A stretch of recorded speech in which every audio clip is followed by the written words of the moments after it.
Hi friends, இன்றைக்கி நாம் பார்க்க போகிற ரெசிபி ஃபிஷ் ஃப்ரை, மீன் வறுவல் எப்படி செய்கிறதுன்னு பார்க்கலாம். நாங்கள் இதுக்காக வாங்கின ஃபிஷ் வந்து பாறை மீன். ஒரு 1/2 kg வாங்கிட்டு வந்தாங்க. அதில் 4 பீஸ் தான் இருந்துச்சு. தலையெல்லாம் எடுத்துகிட்டு கடையிலேயே க்ளீன் பண்ணி வாங்கிட்டு வந்துட்டாங்க. க்ளீன் பண்ணி வாங்கிட்டு வந்து திருப்பி நம்ம அது மேலே இருந்த ப்ளட்டு மற்றது அந்த க்ளீன் பண்ணுறதுக்கு தான் நல்லா வாஷ் பண்ணி எடுத்து வச்சாச்சு. இது உடம்பு பகுதி மட்டும்தான். அதில் கலக்கிறதுக்கு ஃபஸ்ட்டு கடலை மாவு கொஞ்சம் போட்டுக்கிட்டாங்க. இது வந்து நான் சமைக்கலை, எங்கள் ஹஸ்பண்ட் தான் செஞ்சாங்க. கடலை மாவு, பச்சரிசி மாவு, மிளகு பொடி, மிளகாத்தூள் 1 ஸ்பூன், அப்புறம் ஃபிஷ் ஃப்ரைக்குன்னு கடையிலே ரெடிமேடாக விற்கிற மசாலா தூள் அது 1 ஸ்பூன் ஆட் பண்ணிக்கிட்டாங்க. இஞ்சி பூண்டு பேஸ்ட்டு இதை சேர்த்தாச்சு. இதோட உப்பு இதெல்லாம் போட்டு நல்லா மிக்ஸ் பண்ணி எடுத்துட்டு அதுக்கப்புறம் ஃபிஷ் மேலே மீன் மேலே ஒன்று ஒன்றா தடவி எடுத்தாச்சு. இப்போ எல்லாம் போட்டு நல்லா கலந்துக்கிறாங்க. கொஞ்சம் தண்ணி ஊற்றி பிணைஞ்சி எடுத்துட்டு அதுக்கப்புறம் ஃபிஷ் மேலே மீன் மேலே நல்லா தடவி ஊற வச்சிடுறது. ஒரு 1/2 மணி நேரம் 1 மணி நேரம் ஊறணும். இந்த நடுவில் கட் பண்ணி க்ளீன் பண்ணியே வாங்கிட்டு வந்ததுக்கப்புறம் அவங்க கட் பண்ணிக்கிட்டாங்க கத்தியால் கூடு கூடா. இந்த மிக்ஸ் பண்ண மாவை ஒன்று ஒன்றா அதில் பஜ்ஜி மாதிரி பெரட்டி தனியாக எடுத்து வைக்கிறாங்க. அதில் கட்டி எதுவும் இல்லாமல் நல்லா கலந்துக்கணும்.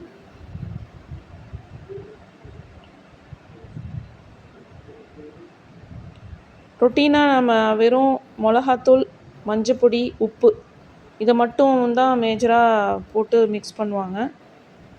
ஒவ்வொருத்தர் வந்து அது கூடயே இஞ்சி பூண்டு பேஸ்ட்டு, தேங்காய் அரைச்சி சேர்ப்பாங்க. இல்லை, அதெல்லாம் எதுவுமே இல்லாமல் இந்த கடையில் விற்கிற ஃபிஷ் ஃப்ரை மசாலா அதை மட்டும் டைரெக்டாகவே போட்டு மிக்ஸ் பண்ணுவாங்க. உப்பு வேணால் நம்ம டேஸ்ட்டுக்கு ஏற்ற மாதிரி ஆட் பண்ணிக்கலாம். அது மாதிரி பண்ணுவாங்க. இது வந்து கொஞ்சம் வித்தியாசமாக இருக்கட்டும் அப்படின்னு சொல்லி கடலை மாவு, பச்சரிசி மாவு, மிளகு பொடி, இஞ்சி பூண்டு பேஸ்ட்டு, மிளகாத்தூள், ஃபிஷ் ஃப்ரை மசாலா, உப்பு இதெல்லாம் தண்ணியில் போட்டு திருப்பி பிணைஞ்சி மேலே மேரினேட் பண்ணுறாங்க ஊற வைக்கிறதுக்கு. ஆனால் இது டேஸ்ட் வந்து வித்தியாசமாக இருந்தது. முழுசாக ஃபிஷ்ஷை வாங்கிட்டு வந்து தலையோடு அப்படியே உடம்ப மட்டும் க்ளீன் பண்ணி ஹோட்டலெல்லாம் செய்வாங்க. அது மாதிரி செய்ய வேண்டாம், பிடிக்கல அப்படின்னு சொல்லிட்டு தான் இது மாதிரி உடம்பு மட்டும் வாலும் தலையும் கட் பண்ணியே வாங்கி எடுத்துகிட்டு வந்திருந்தாங்க. இது வந்து 1/2 kg வாங்கிட்டு வந்தாங்க. இங்கே திருவாரூரில் இதோட விலை வந்து 200 ரூபாய் ஃபிஷ்ஷு 1/2 kg. உங்கள் ஊர்லலாம் என்ன ரேட்டுன்னு சொல்லுங்கள், கமெண்ட்டில் சொல்லுங்கள். நல்லா அது மசாலா உள்ளே இறங்கணும்னு கொஞ்சமாக பொறுமையாக பார்த்து செய்கிறாங்க. முள் வேறு அதில் நடுவில் போகிற பெரிய முள்ளோட சைட்லேயும் கொஞ்சம் கொஞ்சம் முள் இருந்துச்சு. யூஸ்வலாக ஃபிஷ்ஷு பார்த்து வாங்கும்போது அது கண் பார்க்கணுன்னு சொல்லுவாங்க. அதே மாதிரி அந்த செதில் காது சைடை தூக்கி பார்த்தா தெரியும். ஃப்ரெஷ்ஷாக இருக்கிறது வந்து நல்லா சிகப்பாக இருக்கும். நல்ல பழைய மீனாக இருந்துச்சுன்னா அந்த கலர் வேறு மாதிரி இருக்கும். அதோட உடம்பு அந்த சதையும் தொட்டு பார்த்தா ஒரு நொல்லுன்னு இருக்கும், ஒரு ஸ்டிஃபாக இருக்காது அப்படின்லாம் சொல்லுவாங்க. நீங்கள் எப்படி பார்த்து வாங்குவீங்க ஃபிஷ்ஷுன்னு சொல்லுங்கள் கமெண்ட்டில். உயிர் மீனாக இருந்தது. உயிர் மீனாக மோஸ்ட்லி குளத்து மீன் தான் கிடைக்கும். இது வந்து கடல் மீன், பாறை மீன். வேறு எந்தெந்த ஃபிஷ்ஷெல்லாம் நீங்கள் வாங்கி சாப்பிட்ருக்கீங்க, எப்படி சமைப்பீங்க அப்படிங்கிறத கமெண்ட்டில் சொல்லுங்கள். இப்போ ஃபுல்லாக மசாலா தடவியாச்சு. இதை ஒரு 1/2 மணி நேரத்துக்கு மேலே ஊற வச்சுட்டு, யூஸ்வலாக தோசைக்கல் இது தான் போடுவோம். எங்கள் அம்மாலாம் எண்ணெய் சட்டியிலே எண்ணெய் ஊற்றி பொரிப்பாங்க. இங்கே வந்து தோசை கல்லில் நல்லா ஊறிடுச்சு பாருங்கள். தோசை கல்லில் கொஞ்சம் எண்ணெய் கொஞ்சம் தாராளமாக ஊற்றி இதுலேயே 4 மீனையும் போட்டு இப்போ பொரித்து எடுக்க போகிறோம்.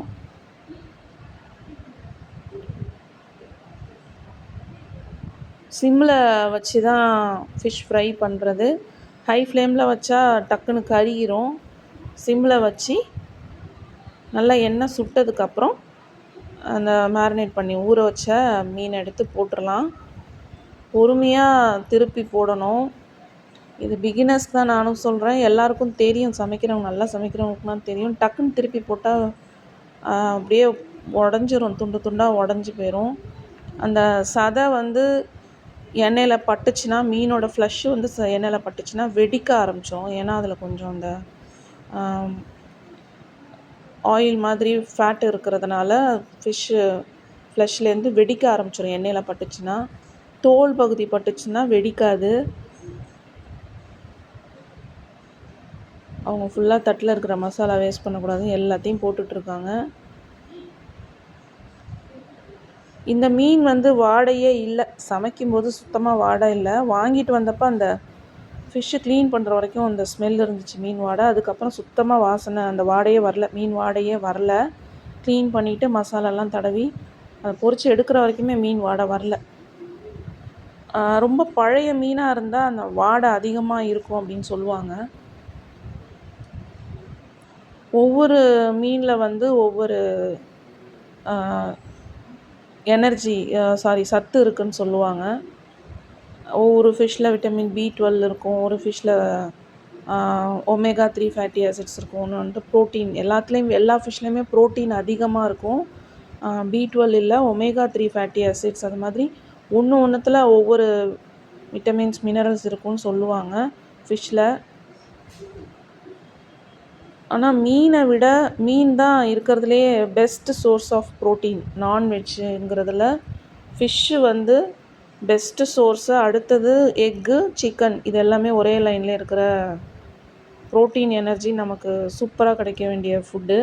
ஆனால் ஃபிஷ்ஷை வந்து இது மாதிரி ஃப்ரை பண்ணி சாப்பிட்றத விட குழம்பு வச்சு அந்த குழம்பு மீனாக சாப்பிட்ணும், ஆயில் இல்லாமல். அது வந்து ஹெல்த்தி ஆப்ஷன். மீன் வந்து நம்ம சாப்பிட்ணுன்னு ப்ரிஃபர் பண்ணுறோம்னா, ஏன்னா அதில் நம்ம ஆயில் யூஸ் பண்ணுறது இல்லை.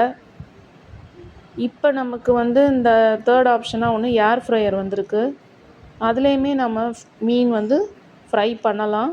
ஆனால் அந்த டேஸ்ட்டு வந்து எண்ணெயில் ஃப்ரை பண்ணுற மாதிரி இருக்காது. இது நல்லா எண்ணெயில் மூழ்கி ஃப்ரை ஆகிறதுனால நல்லா டேஸ்ட்டாக இருக்கும். அது வேறு மாதிரி டேஸ்ட் தான் இருக்கும், இந்த அளவுக்கு டேஸ்ட் இருக்காது.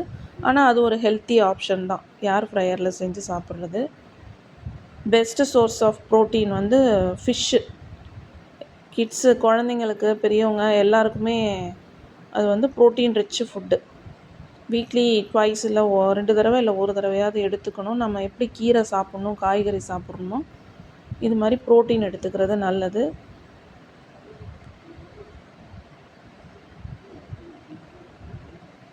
இப்போ பாருங்கள், நல்லா வெந்துட்டு நான் தான் திருப்பி போடுறேன். இது வரைக்கும் செஞ்சது எங்கள் ஹஸ்பண்ட் தான் செஞ்சாங்க. இப்போ நான் செஞ்சிட்ருக்கேன். பாருங்கள், இது கடலை மாவு போட்டதுனால கொஞ்சம் மேலாக இருக்குது, ஆனால் நல்ல டேஸ்ட்டாக இருந்துச்சு. வீட்டில் நீங்கள் ட்ரை பண்ணி பாருங்கள், இது மாதிரி செஞ்சுருக்கீங்களான்னு சொல்லுங்கள். ரொட்டீனாக மிளகாத்தூள், மஞ்சள் பொடி போட்டு செய்கிற மாதிரி இது மாதிரி செஞ்சு பாருங்கள், வித்தியாசமாக இருக்கும். நல்லா வந்திருந்துச்சு. இந்த ரெசிபி ட்ரை பண்ணிவிட்டு கமெண்ட் பண்ணுங்கள். மறக்காமல் சப்ஸ்கிரைப் பண்ணுங்கள், ஷேர் பண்ணுங்கள், லைக் பண்ணுங்கள், சப்போர்ட் பண்ணுங்கள். அடுத்தடுத்து நிறைய ரெசிபிஸ் போடுறேன். ஏற்கனவே போட்ட எல்லா ரெசிபிஸையும் பாருங்கள், கட்டாயம் உங்களுக்கு பிடிக்கும். தேங்க்யூ.